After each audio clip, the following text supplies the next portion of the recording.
which is in fact that research agenda, and the infrastructure. These are all elements of the Make It in America agenda.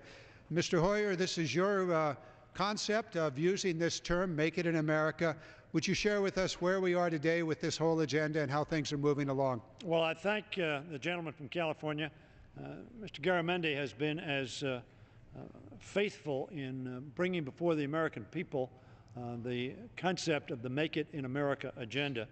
And, of course, the gentlelady from Illinois pointed out that it means two things, that we're going to succeed, we're going to grab opportunity, we're going to expand our quality of life, we're going to make it, in other words, and we're going to make it in America. We're going to manufacture it in America, we're going to grow it in America, and we're going to sell it here and across the world.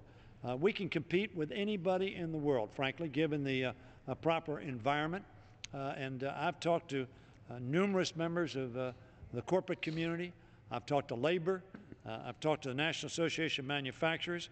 And we are going to pursue this Make It in America agenda because Americans know that we need to be focused on jobs, on expanding opportunity and providing for good wages and good benefits for working American families so they can provide a good life for themselves and their families, and as a consequence of doing so, will create communities and states and a nation which will be and continue to be the envy of the world.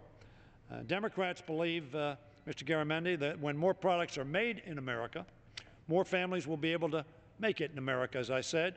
That's why we've worked hard since the last Congress to advance the Make It in America agenda. Nobody has worked harder than you have to do that. A legislative agenda that helps create conditions for American companies to stay here, innovate here, and create jobs here. When more products are made in America, more families have access to well-paying middle-class jobs. And when more products are made in America, we're able to turn expertise in manufacturing them into the new products and new industries of the future.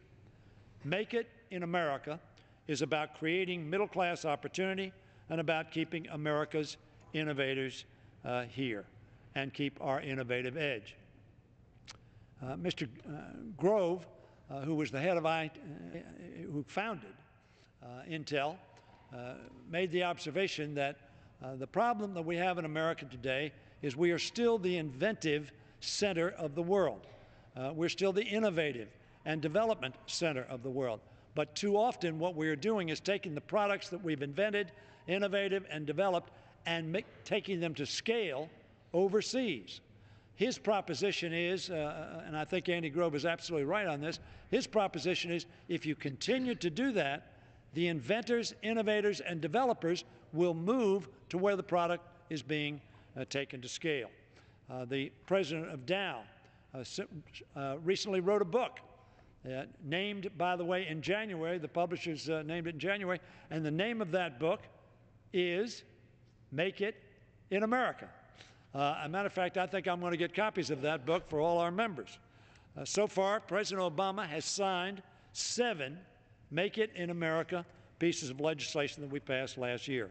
They speed up the patent process for inventors, help small businesses with loans and tax cuts that enable them to innovate, grow and create new jobs, and strengthen science, technology, engineering, and math education, much of which is on your poster there. One thing I would add, I would say to my friend, is, and I'm not sure where you want to add it, but regulatory policy is going to be critical. And what I have said is that in the last administration, the financial community got way out of hand. Why? We took the referee off the field. We need to put the referee back on the field, but make sure the referee doesn't get in the way of the game being played within the rules. And that's the critical nature. Some people want to take the referee off the field and forget about the environment. Some people want to take the referee off the field, forget about fair wages. Some people want to take the referee off the field and not worry about a safe working place. All of those are important, but it's important to make sure that within the rules, and we can do so profitably in America. I've talked to Alan Mulally at Ford. Whirlpool has brought enterprises back from offshore. GE has brought enterprises off. They still have a lot offshore, but they brought some back. And the proof of the pudding is foreign manufacturers have come to the United States and are exporting their cars to other places. They're selling them here, but exporting, which shows clearly that you can make it in America and do so profitably. In the weeks to come, we will be proposing more Make It in America legislation, and we hope that it will win support of both sides of the aisle. This is not a partisan agenda. There's not a Republican who doesn't want to make sure Americans make it in America. But we haven't, frankly, in the first 3 months of this session, and we're about to leave, but there's nothing on the schedule that's focused on jobs. So we will have taken up January, February, and March and not focused on jobs. As a matter of fact, as the gentleman knows, the only thing we've done is pass H.R. 1, which Mr. Zandy, John McCain's advisor, says will cost us 700,000 jobs. So I am hopeful that we can pursue, in a bipartisan basis, the Make It in America agenda, expand our manufacturing capability, grow those jobs that pay well and provide good benefits, and make America the kind of country it has been, is now, and we want to be in the future. And I thank the gentleman for yielding, and I thank him for focusing America's attention on this critical agenda. Thank you very much, Mr. Hoyer, and we thank you for your leadership on this entire agenda, because this is about middle-class America. This is the middle-class America that was rapidly disappearing over the last 15 to 20 years as we exported American manufacturing jobs. Your agenda, the Make It in America agenda, brings those jobs back to America. I will note that there are a couple of pieces of legislation that you could add to that list. One of them was... these are, of course, the ones I asked that we have already passed and have been signed into law. But you have a very important piece of legislation. Well, I'll come to the future, but I'd like to add one to the past, and that is in the legislation that we passed last December without any Republican votes.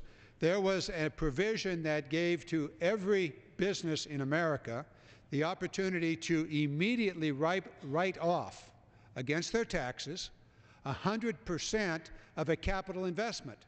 So if they wanted to expand their business, they could write off immediately, not depreciate over several years, but immediately. Not a Republican vote for that. There was also in that piece of legislation, actually in a previous piece of legislation, a tax provision, one of the things we talk about here on our agenda, that would eliminate a tax break that American corporations had when they offshored a job. When they sent a job offshore, American corporations received about $12 billion of tax breaks every year. We go, well, what's that about? Well, we eliminated it. Again, we had no help from our colleagues on the Republican side. So our agenda started way before this year. We're going to carry it forward with your leadership, and we've got an agenda here of 7 different elements in that, tax policy being one of them. Thank you so very much for your leadership on all of this. I thank you, gentlemen. I thank you for yielding again, but simply to say I thank you for your leadership.